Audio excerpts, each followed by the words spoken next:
I'm only playing that. Hi, everybody. Welcome to the Midday Show. I'm only playing that. I tell you before, because I hooked up with some folks who were in from New York. I'd never met them before. They wanted to have a little bit of a meet, and I had to say so. And in fact, one of them will be my guest on Walk the Talk, The Hero's Journey, which I do with Mark Collin every week. It drops. Yeah. Drops at 5 a.m. every Friday. And she's terrific. Her name's Quinn Lemley. That'll be coming out in a few weeks' time. Very interesting woman. I don't know if you caught her in cabaret. Anyway, the Midday Show for a Friday. Lighter, jollier. It's still me. Speaking of being lighter and let's just look at some comments. What we got here. Good afternoon, all, says Barry Allen. Good afternoon to you. And Dr. Asa Don Brown, PhD, DNCCM, CCC. I've got Blockbuster's video member after my name. A good day. Look at this. Look at all these in it. Look at this. What does it mean? PhD we know.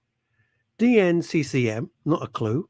Triple C, Clearwater, Credence Clearwater, Clevival, and Fayette. I have no idea. And it also, he's in northeast New York State, and always in a state, but in New York is Elizabeth Green. Hi, Elizabeth. Morning to you. You found us, right? You know him. You love him. He is the master of saying, excuse me, sorry, I'm sorry, that's my seat over there. Sorry, could you just, I'm so sorry. Our theatre critic, Mr. Jonathan Baz.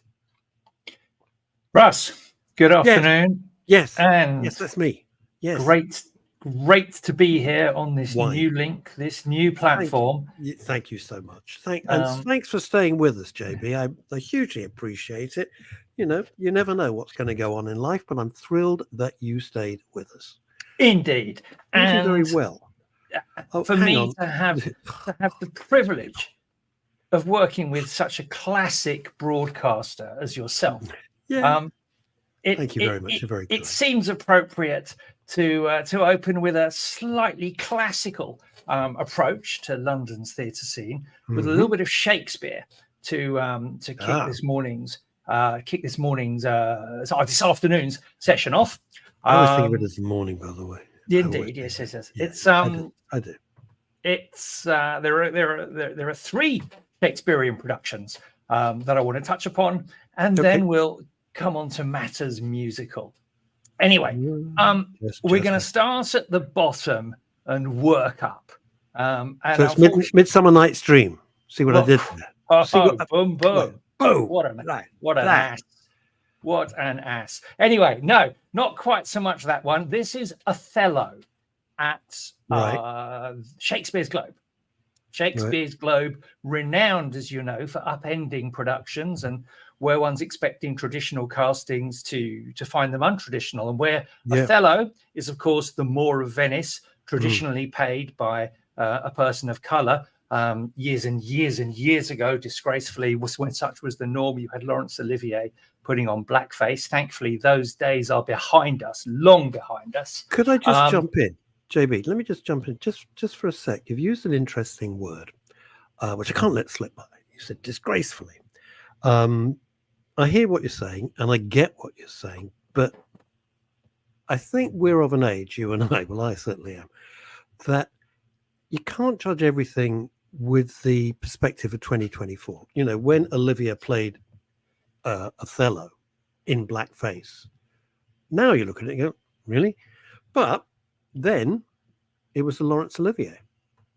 So I'm not going to get deeply offended about it. It was what it was, and it's changed. Times change, things evolve. And sadly, in amongst my 30 minutes, I'd love to expand on a greater discussion with you on the culture wars of where we find ourselves today. Let's do it on a Monday. We'll do it on a Monday or a Wednesday. With pleasure. But I was expecting, with the fact that the Globe upend things, and that Othello in recent years traditionally been played by a raft of our finest actors of colour, I was half expecting a white woman to be playing the role if the Globe were to be true to form. However, they've played it traditional on Othello, certainly in how they've cast it. And a rather fine actor called Ken Nwosu steps up to play the title role. Unfortunately, that is where the fineness stops. But the script is cobblers.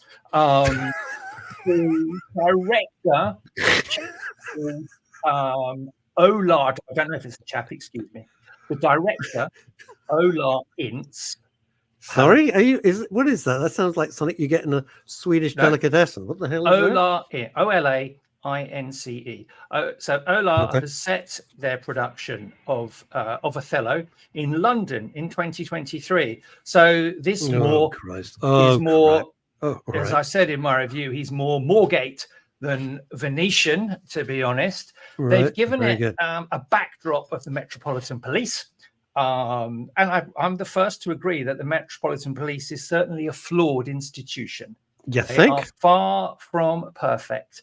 However, Ince has taken Othello and has shoehorned his own anti-police arguments into it with countless references to governor and Scotland Yard. It's like watching a ghastly episode of The Sweeney, but one that lasts for 3 hours. Let me stop you. I'm going to stop you. Because we've created sacrilege. There never was a ghastly episode of The Sweeney. Agreed. Sweeney was great. Agreed. But imagine in your worst nightmare that there could be, and it lasts for 3 hours. Imagine seeing anything for 3 hours. This is what it is. My worst I mean, nightmare to be fair, they wrap it all up by tasering Othello. Well, whatever. What else? Let us move swiftly on. To be fair, as I say, do you know what's cracking me up here? Because they've obviously had like about 20,000 meetings to produce this pile of whatever, and they've had and so, I got a great idea. What's that? And we do, great. And no one said this is cack. Stop it. It's rubbish. Maybe they like it. What he does a great job as Othello, to be fair. And Ralph Davis, as the bad guy of the piece, the villain Iago, is also not at all bad. The woman who plays Desdemona, Poppy Gilbert, or as she's frequently referred to in the script, Desi. For God's sake. Quite. How much of the script, I've got to ask you this, because you're alluding to it, but we want to do a little bit more of a deep dive. How much of the script did they butcher? A lot. It's not theirs to do that with. It's not. Let's move on and let's move downstream. Let's move downstream from Shakespeare's Globe to Canada Water. We're currently at Dock X, which is a massive warehouse just off the river. Hang on, because Dock X is it's in the retail park near Canada Water Tube Station. Oh, I know exactly what you mean. Yeah, Google it and it's easy to find. Macbeth has pulled up there, playing until the end of March. This is the Macbeth with Ralph Fiennes in the title role, and Indira Varma as his good wife, Lady Macbeth. It opened in Liverpool in another warehouse up there, played there for a month or so, then went to Edinburgh. Now it's got, as I say, this 6 weeks or so stint, 7 weeks or so stint at Dock X. There are still some tickets available. I'm not too sure what the prices are. They may not be the cheapest. And then it goes to Washington, D.C., where incredibly it is sold out completely. Well, it's the entire run. Ralph Fiennes, of course. Or is it Ralph Fiennes? Ray. Well, I think one pronounces it Rafe. He is. I've got to be honest. The two of them are brilliant. Yeah. It's the best Macbeth I've seen in many, many years. Indeed. I mean, Macbeth is a very popular story. It's put on frequently. It's often in the O-level GCSE texts at schools. So it's frequently on our stages. And frequently I find myself, it's an average performance or it's a little bit underwhelming. Yeah. A woman called Emily Burns has worked hard on the script. And to be fair, whatever she's done to it is relatively seamless, because it still flows beautifully. She's chopped the porter. I quite like the porter, this drunken old chap who adds a bit of comedy to it after the murder. But Ralph Fiennes is brilliant. He's just a wonderful actor, isn't he? He makes the verse come alive. Indira Varma is fabulous as his scheming wife, a little bit frail, a little bit fragile, but mildly gorgeous and bloody brilliant performance. Great. I've not seen a Macbeth as good as this one for a long while. If you can get a ticket to it, it's really well worth whatever it costs you, because Macbeths this good don't come along very, very often. And I tell you this, it's easy to get to because Canada Waters, just get on the Jubilee line and head towards Stratford. It's great. That's my hang. Now, and it's nice around there. I'm thrilled they've opened a sort of theatre type place. Well, it's not. No, to be honest, they've put a load of seats and bleachers into a warehouse and put staging and scenery in there. But you know, when the show's finished, it'll revert to being, gosh no, whatever Doc X is. You know, well, that was one of the biggest. I wonder if they're using the place that was Printworks, which is one of the biggest clubs in Europe, and people would fly in from all over Europe because I'd see them lining up the streets for Printworks, which was like an all-night club. My final Shakespearean nod, and I'm going to stray slightly into Chantal's territory here, because this is a film, and this is a film of Hamlet that was created, in fact, during lockdown when theatre performances weren't allowed, and Bill Kenwright and Jenny Seagrove, his other half, and sort of the leaders of the Bill Kenwright Company, decided to stage a Hamlet as a movie. They filmed it entirely within the Theatre Royal Windsor, but this isn't one of those productions where it's a stage show and the cameras are in the audience in the stalls pointing at the stage, which I have to say I find quite a dry way of seeing a play. Never works. They've actually, Sean Mathias, who's a very good director and worked a lot with Ian McKellen, has storyboarded the whole thing brilliantly, and it works very, very well across the whole of the theatre. They've used the stalls, the stage, the circle, the toilets, the backstage areas, the front of house, whatever. It's a fabulous take on the play. It's only on in cinemas for one night only on February the 27th. I think it's fantastic for a simple reason that you get to hear Ian McKellen, who plays Hamlet, as a relatively old chap. Hamlet's famously a young prince. Yes. But you get to hear Ian McKellen say these speeches, give them an interpretation, the likes of which you can only dream of hearing. You know, I've seen a few Macbeths. I've seen probably even more Hamlets. This one is lovely. It's going to be on a local cinema on February the 27th, and then is likely to be streaming afterwards, though the streaming details are not yet published. And I was also lucky enough to catch up with Jenny Seagrove, who plays Hamlet's mother, Gertrude. And Russ, if you can press the button, this is the recording of a very lovely chat that I had with Jenny. We are so impressed. So we'll take Jonathan off. And now? I'm joined now by Jenny Seagrove, who in a variety of talents, most recently on screen, has played Gertrude in Hamlet, as the mother, of course, of Hamlet, famously. But in this production, which comes to cinemas for one night only on February the 27th, Hamlet is played by the remarkable Ian McKellen, who not only is an outstanding actor and Shakespearean actor, is of course some considerable number of years older than Jenny. And Jenny, if I could firstly please ask you to tell me about that role and playing Gertrude to a Hamlet who's a little bit older than you. Well, first you have to put it into context, because our production was age blind, color blind, and gender blind. So we're all over the place. So basically what we are asking ourselves and the audience to do is to look at the other person and see their soul and not the exterior. So that's easy with Ian, because yeah, he may be a bit crumpled in his face, but actually the soul and the energy of the man could be a 25-year-old. And I'm really comfortable suspending my own illusion and looking at him and going, "You're my son, I love you." It really was that simple. And because he is such an extraordinary actor, the joy of making a movie and then taking the performance onto a stage production once lockdown had eased, because we made all of this during COVID in lockdown. So did the film predate? Did the film predate the stage show? It did. What happened was the cast was put together before COVID. We were meant to start, and then COVID happened, and everything got locked down. And Bill Kenwright, my other half, said at the time, "Oh, it'll only last 3 months. We'll set it up again for September." So September came, and things were a little lifted, and we had a week's rehearsal, and we got shut down again. So he and Sean put their heads together, and they both decided that what we should do, because people were allowed to film, was make a movie. So he said to Sean, "Go away and write a script, set it in the Theatre Royal Windsor, which is where our production was.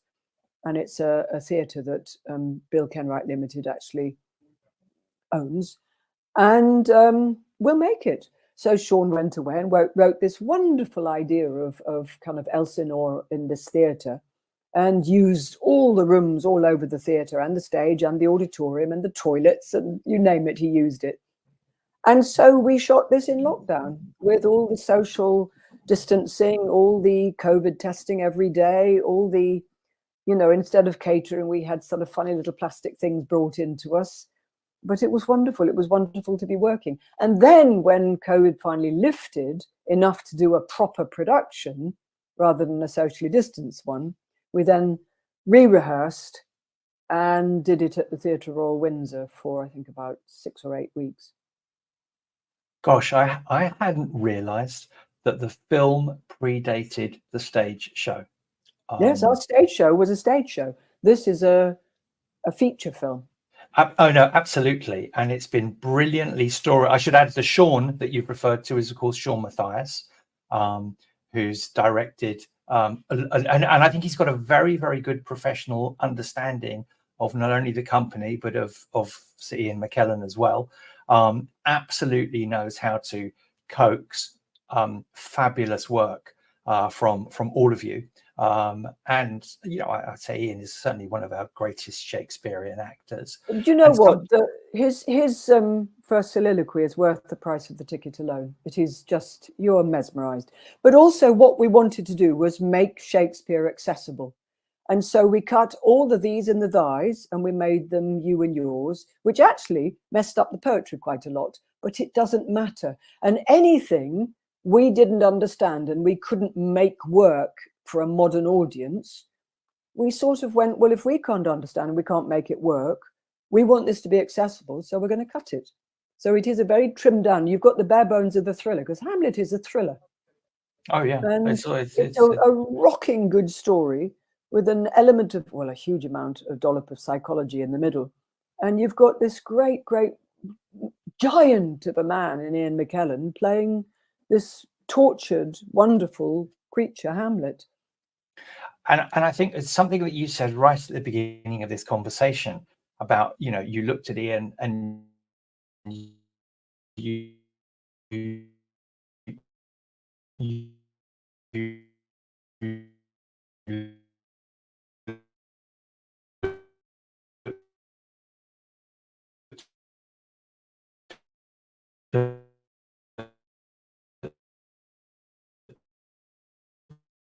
the style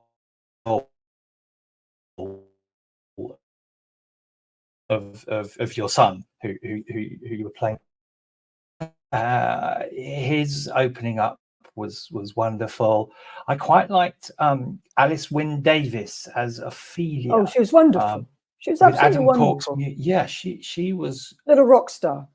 Revelation. I've often I can find Ophelia's mad scene a little bit tedious, and she brought it to life.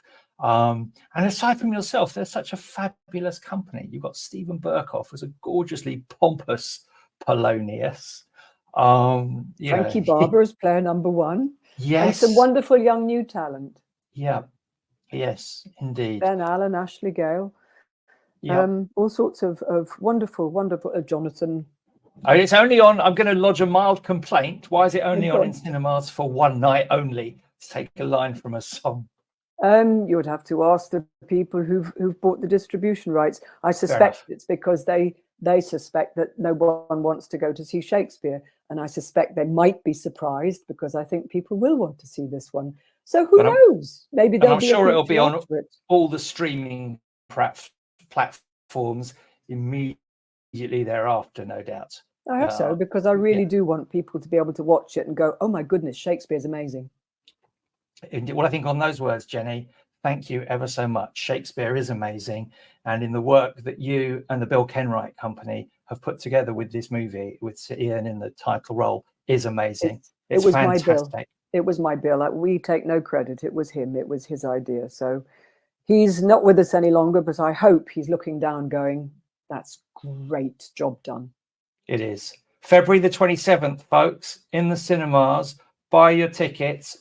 It may well be streaming afterwards, but it's certainly on at your local picture house on February the 27th.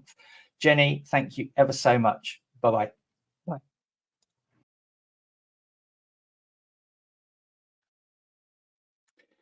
Picture house. Get you. Picture house. She's fantastic, isn't she? And I think we need to spend just a moment, Jonathan. Bill Kenwright's impact on British theatre, his legacy, the number of people he gave a start to, who he encouraged. An amazing man. And continues to employ a relatively diverse raft of shows. I mean, you know, even right now they've got Cruel Intentions going on at the Other Palace, which is a musical, a bit of a jukebox musical from the 90s. They've got 12 Angry Men touring the country. They've got Blood Brothers touring the country. Wow. Jenny Seagrove now sits really as the sort of the driving force of the company. She sits at the top of it, following Bill's passing away. And they are not, the productions that they put on are not pretentious. They are broadly accessible theatre, and they're catering to a diverse range of interests. I think the Bill Kenwright Company are absolutely brilliant for what they're doing. So much of their stuff, of course, is also regional. You know, it's actors that are on the road, flogging themselves up and down the country. And of course, one of the great advantages of regional theatre is that you're not gouged in the way that you are in the West End for ticket prices. So they are a fabulous corporation doing fabulous work, and Bill Kenwright was an amazing guy. I think this film is brilliant. Do go and see it. Like I say, it's only one night only. Hopefully it will be streaming, and as and when it is streamed, Russ, well, I'll give it a bit of a plug for the streaming channels as soon as I know them. Do that. I can see you. Now, moving on to things far more contemporary, though actually dating back in time, probably a few millennia before Shakespeare's time. Hadestown has opened in the West End this week. Yep. It's a musical that first popped up at the National Theatre in 2018, written by Anais Mitchell. I hope I've pronounced her first name correctly. And directed and co-created by her director and co-creator, Rachel Chavkin. And what I really like about Hadestown is it is a completely fresh approach to writing a musical. And Anais Mitchell has taken classical Greek mythology, hence the name Hades, and framed a musical around the story of Orpheus going into the underworld to rescue the love of his life, Eurydice. Eurydice, I think that's how I pronounce that. Excuse me. Euripides, you buy another pair. Sorry, I think that's the joke about you. Yeah, that's the old joke about Euripides, Eumenides, the other tailor. Anyway, we'll save the Greek tailors for another day. Okay. It is a really imaginative musical. The musical the styles of music, there's a lot of New Orleans in there. There's a lot of jazz. Everyone's on stage throughout. The musicians are on stage. The actors are, for the most part, on stage throughout. It's a very exciting show. It will certainly appeal to the young. Who can't afford the ticket. So there you go. You fall at the first fence. This is the problem. two youngish performers take the leads of these doomed lovers, Orpheus and Eurydice. Donald Finn is Orpheus, and he's an Irish guy with a fabulous voice, absolutely gorgeous. And opposite him as Eurydice is Grace Hodgett Young, who recently made her West End debut in Sunset Boulevard, in the rather revolutionary production that starred Nicole Scherzinger as Norma Desmond. She popped up there as, oh gosh, what's the name of the secretary? Completely slipped my mind. Anyway, she is the Can I have a more, please? Betty Schaefer. Betty Schaefer. She stepped up into that role very well, I have to say. It really is the sort of the number 2 female lead in the show, or the female featured character. And the two of them are lovely. Above them, there are some strong character performances. A chap called Zachary James plays Hades. He is magnificent. I'll tell you something, the bass in his voice makes the theatre rumble more than the tube trains going underneath. You know what fascinates me about this, JB, is the Evening Standard's review yesterday hated it. And I'm fascinated how it all comes down to personal taste. They loathed it. I mean, it was a brutal review. Clive Davis of the Times gave it 5 stars this week. You know, I've given it 4. The reason why it's dropped a star, in my opinion, is a little bit of politics that gets shoehorned in just before the interval, to make sure that we're all thinking the right way. I found that a minor annoyance, but I don't think it should detract from the overall brilliance of what this writer, Anais Mitchell, has done to pen these songs and put the show together. Zachary James, I say, is Hades. He is magnificent, an absolutely gorgeous voice. In the female leads of the featured characters in the show, as well as the 2 young lovers, you've got Gloria Onitiri, who plays Persephone, who's this poor woman who was doomed to spend half her life in Hades, half her life up on planet Earth, or down up or down with the mortals. And a Hermes is created, in this time played by obviously Melanie. Doesn't turn up. Presumably that doesn't turn up. Yay! Boom. Come on! Boom. Hermes played by the equally brilliant Melanie Labarry, and she serves really as the narrator. So because I'm guessing there's going to be a huge chunk of the audience that are not going to be familiar with classical Greek mythology. You think? And to that extent, also Anais Mitchell is to be praised, because she's going to be dragging a lot of people who aren't familiar with Orpheus in the underworld, or Hades, or the whole lot of them. She's written this show. It is, in my opinion, a very, very clever show. It's on for a good few months in London. I hope it Did it lasts replace, the run. Jonathan? Did it replace the Time Traveller? Because I'm always in some. No, the Time Traveller's Wife was on? not on at the Lyric. I don't. Oh, think. okay. Because when I walk up Shaftesbury Avenue, I can see they were building the whole thing, and the posters were out, and I thought, I don't fancy that at all. And I really don't fancy the Time Traveller's Wife at all, even less. I think that's actually coming to a quiet close. Forgive me, I don't know the date. Hades Town, though, it's opening. It's very, very good. And that's that. But isn't it weird? Isn't it weird? There you are, and you're praising it, and you know your onions. I mean, I just make soppy comments, but you know your stuff. I know what I like. And as I said, the Evening Standard absolutely savaged it last night and said, "Oh God," there was like a reprise, and I think the review said, "Oh no, please no more." So it was as brutal as that. They didn't like it.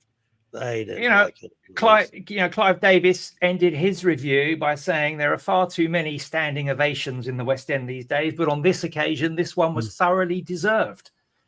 I think we're lucky. I think we're lucky before we bring the fabulous Chantal Rickards OBE on. But I think we're lucky because if you watch television now, any of the dancing shows or the ice shows or anything, they sing and they make a note, not the end, like in the middle of a song. Everyone's screaming and cheering like this. That's their job, for God's sake. Stop it. So it's a miracle, I suppose, in theatre when in the middle of a song, people don't start whooping and screaming. I mean, I don't get it. It's You obviously bonkers. haven't seen a musical in America. Not since I lived there. When when they were the best. There was Chorus Line just opened. I went to the opening of that. I mean, it was great. All the fabulous classic shows. It was great. That was something, man. That was something else. Jonathan, fabulous, fabulous. I'll stick in one more, and I think it's called Double Bill on at the Hampstead Theatre. It was okay. It was about things that I thought were going to be great. Alfred Hitchcock and Tippi Hedren and Vincent Price and Michael, Reeves, who made Witchfinder General. I thought it's a very clever concept. It was all right. It wasn't great. Good. It wasn't bad, but it wasn't great. Okay, fella, bless you for that. Thank you so much. Thank you for I'll see you in 2 weeks. I'll see you in 2 weeks. Thank you for being part of the Midday Show. Hugely appreciated. Well done getting an interview with Jenny Seagrove, which is great. Until we meet again in a couple of weeks' time, Jonathan Baz, Mr. Theatre. He's a great guy. Such a nice man. Now, it would not be a Friday without the pulchritudinous ponderings. Oh, come on, that's pretty good. I just thought of that. The musings and sheer visual magnificence of, you know her and you love her even more than I do, and that's saying something, Chantal Rickards OBE. You get more ridiculous every week. You know it. You know it. You should. That's a tiny glimpse of what's inside my head most of the time. It's a nightmare. It's very worrying. That's all I can say. Don't want to be me. Yeah, really don't. How are you? You're having a lovely week. No, I'm good. Thank you very much. I'm fine. How are you? Yeah, I've had a great week. It's been sort of all things BAFTA in the last few days. So yeah, did you watch the BAFTAs on Sunday night? No, I watched David Tennant's opening monologue, the opening shtick with Michael Sheen. I thought that was cute. Yeah. I liked that. I thought David Tennant had terrific energy. I loved all that, but I never watch award shows. I can't bear them. I'll be honest, it's just me. And I know it's your whole thing, but I can't bear watching them. So I went off and I think I watched Father Brown or something, which I love. No, well, I have to admit to not watching it either because it wasn't mine. So I had seen the results before it even got to television because it was time shifted by 2 hours.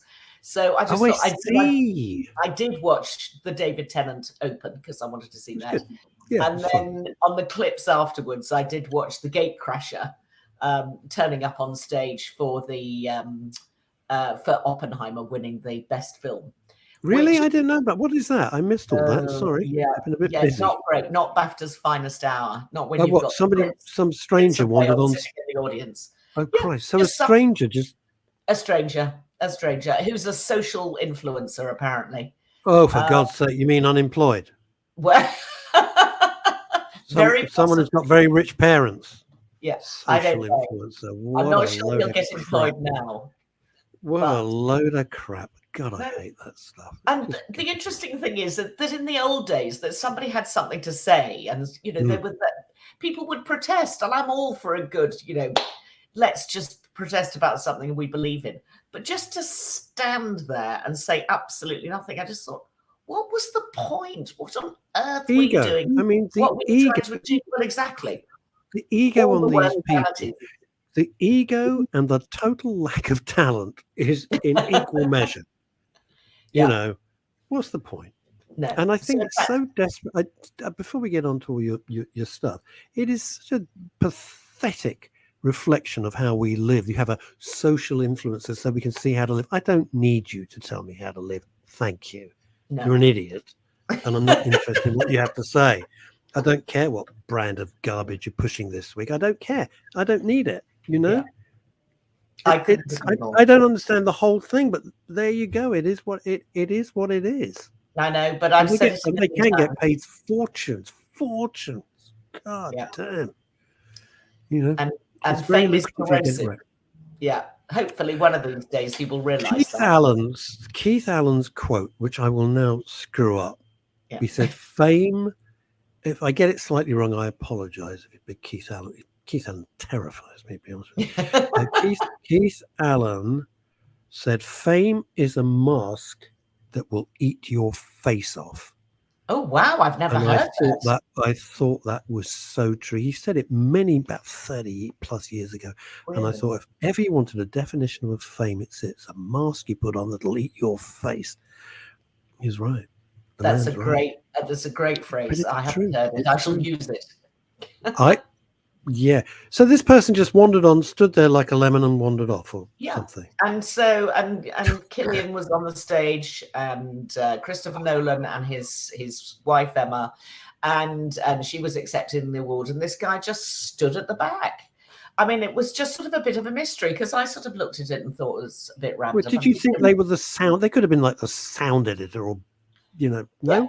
Well, the reason that he wasn't dragged off is that nobody was quite sure. And I think at just at that moment, Emma was saying to all the other people in the audience who were part of the Oppenheimer team to come on the stage. Oh. But this guy was obviously waiting to walk on the stage at that very moment. And on he walked, and nobody stopped him.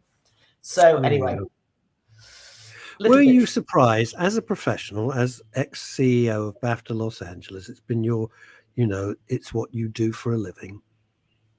Were you surprised at the results, or were they pretty predictable? Pretty predictable. Yeah, pretty predictable. I can't say anything really shocked me. No, I mean, I suppose my only beef really is that a lot of the winners were sort of alternative films, slightly niche market films. And in a way, that's a sadness for me, because there are so many brilliant films out there that are popular films, but they just never get a look in, because, BAFTA members tend to vote for the slightly more esoteric. And I sort of fight that yin and yang between esoteric versus popular, because I think popular is a good thing. It doesn't necessarily mean it's a bad movie. So I'm going to do a quote. I'm going to do another quote. My former neighbor was Mickey Most, the music giant. Yeah. Yeah. And I remember we never spoke, oddly enough. And he was just up the road. I'd see him every day. And Mickey Most was on was it New Faces? I think it was New Faces with the wonderful Tony Hatch, who I had the pleasure of seeing the other day. And I love Tony Hatch. What a genius. Anyway, he was sitting on the panel of New Faces, and somebody was being snippy about pop music. Yeah. And he said, pop music, the word pop, it's short for popular music. Indeed. And what it means is someone's got off their backside. He was much more polite than I am. Somebody's got off their backside, gone down to the shop in those days, and bought the record with their hard-earned money and come home and played it. It's popular. Yeah. There's no need to deride because it's got the word popular. I've always been a populist. I think popular is fine. If it's popular, people like it. Indeed. Don't be snobby about it. Yeah. If you don't like it, like me, don't watch it. It's fine. Don't watch it. It's okay. Yeah. I mean, the esoteric films Oppenheimer was the biggest blockbuster film and did win Best Picture. And actually, of the choices that were left, that was terrific and fine. And I put my cross against that for best film from the ones that were on the list. Because obviously they start whittling down the list months out. And then by the time you get to the end, you've only got 6 choices. Who does the whittling? Seriously, I'm fascinated by the mechanics. No, we as members do that. So you have first round voting, second round voting, and I think third round voting. Okay. So by the time you get to third round voting, which we only completed 5 days before the awards, there were only 6 movies left to was Killers of the Flower Moon, was that in it? Or not a contender? Really get anything at all, completely overlooked. Barbie, pretty much completely overlooked. Yeah. American Fiction, which has been my favorite film of the year, did get a BAFTA for Best Adapted Screenplay.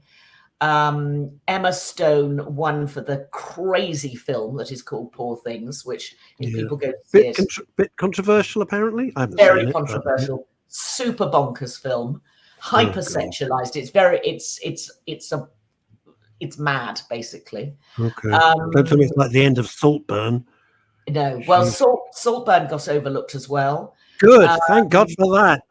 Yeah, Hooray. Zone of Interest did get Best British Film, and Zone of Interest was about, I was just beginning to talk about it last week with Phil, which was about the life of Rudolf, well, not the life, but the daily living, if you like, of Rudolf Hoss, who was the commandant at Auschwitz. And actually, it's a very good film. It's brutal, but it's a very good film. Anatomy of a Fall, which is a courtroom drama. Which I was invited to by somebody who's blonde who lives in West London, but I ended up that she'd got her diary mixed up, so I never saw it. But I'm not bitter. We'll go again. But it's definitely worth watching. Polish, French, bit German, bit Polish, bit French. Drama, a sort of whodunit where the witness is blind. So it's very interesting film and really well done. And then the other one that sort of bubbled to the surface, or should have bubbled to the surface, in my opinion, was something called Past Lives, which was a Korean-Canadian sort of love story. But the sort of thing whereby it's a cautionary tale, really.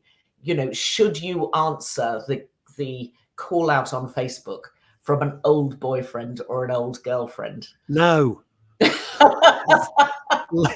Let's slam that conversation down immediately. No. I got something last year. Hi, do you remember me? I said, yes, unfortunately I do. That's my reply. Oh. It was horrible. It wasn't nice. I've got to say one thing as we steam endlessly inexorably through 2024. My favorite film that I saw with you, and I've got to say my favorite film that I saw last year that has stayed with me since we saw it, the French film The Taste of Things. If you get a chance, it's on very, very limited. I've been telling everybody, and people have been sort of going to the Everyman and places going, oh yeah, you were right, thank God, because I don't want to get shouted at. Got enough of that going on. But the most wonderful film, if you can find it, it's called The Taste of Things. Oh, it's wonderful. Lovely French film with Juliette Binoche. Just gorgeous film. Don't go hungry. No, eat. Seriously, listen to Chantal. Eat before you go. You won't make it through the film if you're hungry, because you're salivating at every scene. Just marvelous, wonderful film. Right, what has come across your purview? When does the next season start? So just because you're our inside scoop on this, when do they start thinking, oh, right, we've got to look for BAFTAs 2020? Is it 5? It will be 25. Yeah. But the screening season starts in September, really. All right. And that goes through until final awards are chosen, which is about the second week of January. So that 4.5 months is a sort of action-packed 4.5 months. So I've got to wait. I mean, the truth of the matter is, let's cut to the chase. I've got to wait till September till I hear emails. Are you busy? No. I've got to wait till September. Not necessarily, because clearly films come out all the time. And what happened to Ferrari? Anything? Did Ferrari get a nod for anything? I think Ferrari will get some stuff at the Oscars. I think it got nothing at the BAFTAs at all, which surprised me. Maybe it's the sound. Seriously, maybe for the sound on the sound. Like the film, I love the film because I'm a petrolhead. I thought it was great. Yeah. But the sound, I liked it, and Penelope Cruz was amazing, and I hope that it gets some recognition at the Oscars. She was great in that. Yeah, she was really, as was. Mine got right out. Very tall guy. The guy who played Ferrari. Oh, Adam Driver. I'm a big Adam Driver fan. I think Adam Driver's terrific. He's brilliant. He's terrific, and I thought he really inhabited being Enzo Ferrari with that kind of brutal focus and not a nice guy, but brilliant. You know? No, there will be other films to go to because not everything comes out at the end of the year, clearly. But there is a season, and that's when it is. But the next few things coming up, I will be on the phone asking if you want to come. Yes, please. The answer is yes, unless it's a documentary about jaguars in the Peruvian jungle. So, not that I'm harping on about it. We turned up in the wrong cinema. So, when it's the Oscar time, do they? Oscars are in 2 weeks. Right. So, do they use the BAFTAs as like the? I was going to say the carbon copy, but you crazy kids won't know what I'm talking about. Do they use that as a photocopy? Can I say that anymore? No. No, They don't. template. No, absolutely Completely, not. completely fresh, right? Totally Yeah, fresh. yeah. And I mean, I think that Oscar members may be a little bit influenced by the BAFTAs. The BAFTAs used to come after the Oscars. And actually, in many ways, when they moved the BAFTAs before the Oscars, it made the BAFTAs more relevant to what was going on. Yes. Otherwise, the BAFTAs always looked like a sort of British kind of a Me Too afterthought. Oh, here's a little. Yeah, I get that. I think it was a good idea. Was that your idea? I bet it was your idea to move it. No, it wasn't my idea. But it raised the importance of the BAFTAs in the international film community. Yes. Yeah. I think that's great. But America will vote differently to us. They do. The films will be less esoteric. They'll be more influenced by American movies. And Barbie. I mean, Barbie's probably going to get a nod somewhere. Well, I'm sure it'll get something. It would be crazy if it didn't. I think Ferrari will. I think an American Fiction will. I don't know what that is. And I think our niche European movies will be less favoured by the Americans. Okay. Anyway, we'll see. We'll see. Excellent. Excellent. I'll tell you what I've seen. Oh, yes, please do. Well, it's a hard watch.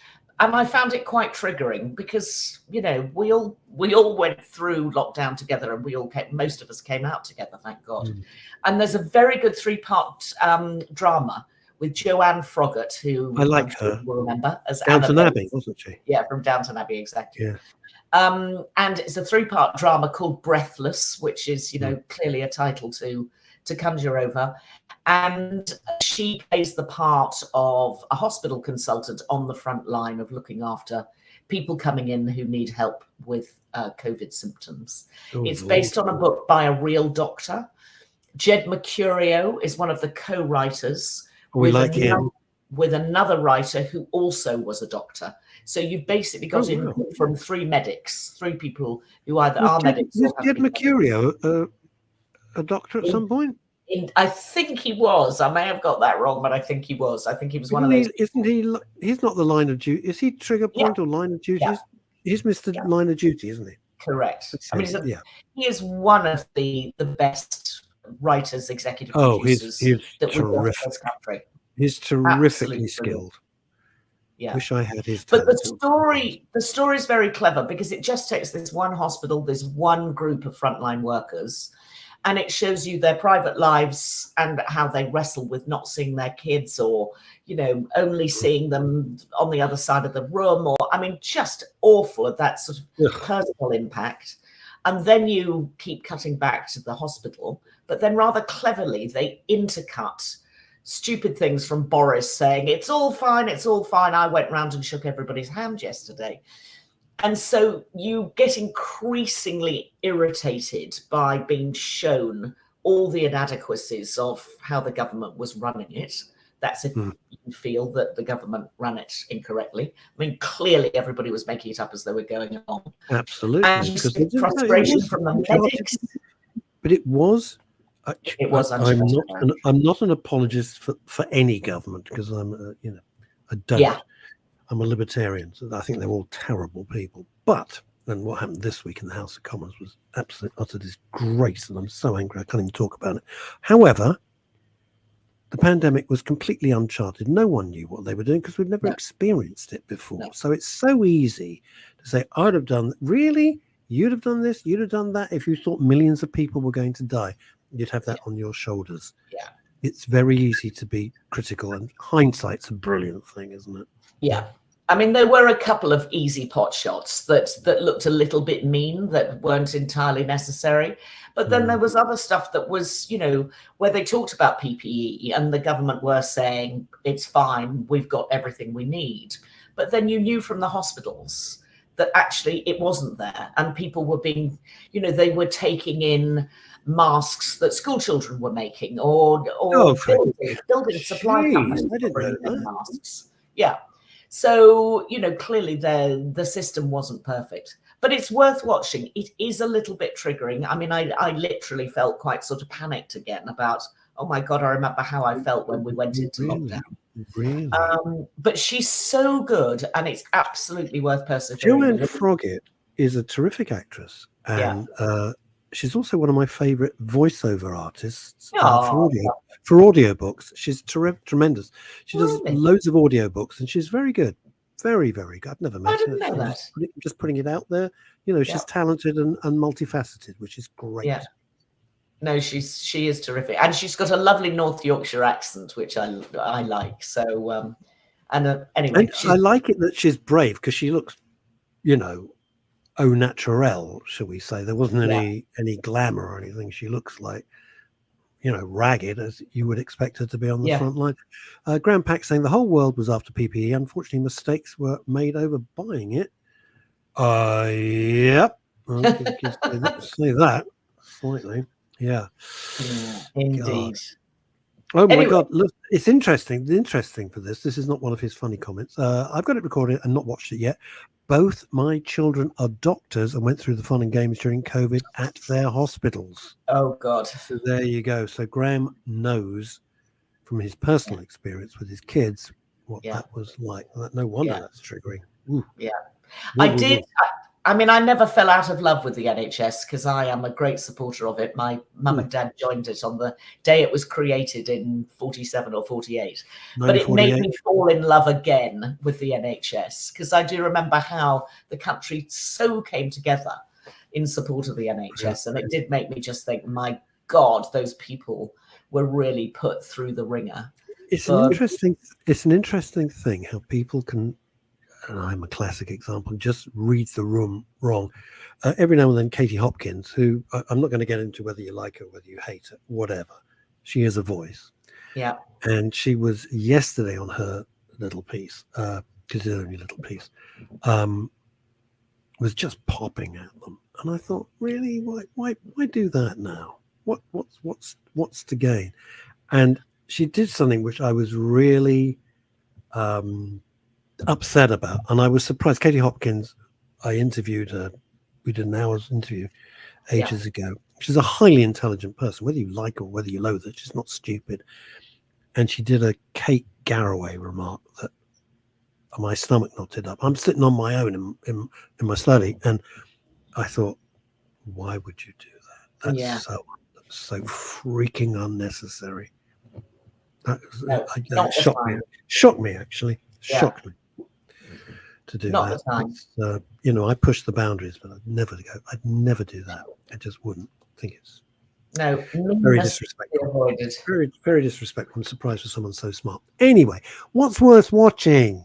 So I'm not sure that you can see it, but for those who've got Sky, there's a really good documentary on Mark Zuckerberg, who actually I really liked by the end of it. There's a bit of, stuff of glossing over and making him look pretty damn good. But the guy's made $100 billion. I mean, you can't actually take that away from him. Who hasn't? Yeah. But what it questions is about the responsibility of power.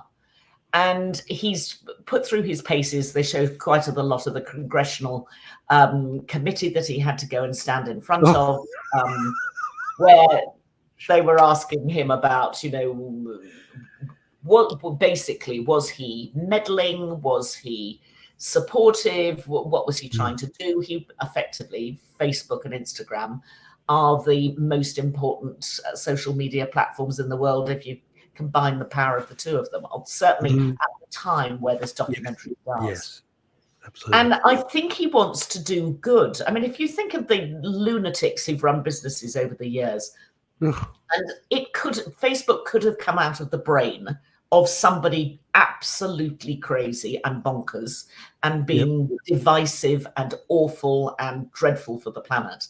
This guy came across to me as actually being a responsible human being. I think he gets it. I think he wants to do the right thing by the world. So, but it's a great story. If you don't know the Facebook story, then it's really worth watching. He comes across incredibly well. And it's an easy watch. It's a one-off documentary called Zuckerberg, the King of the Metaverse. And it's on Sky, but it'll be everywhere eventually. No doubt.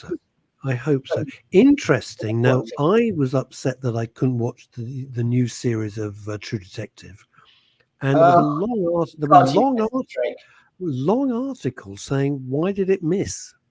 Why wasn't it as good as the other series? So I disagree. There you go. There you go.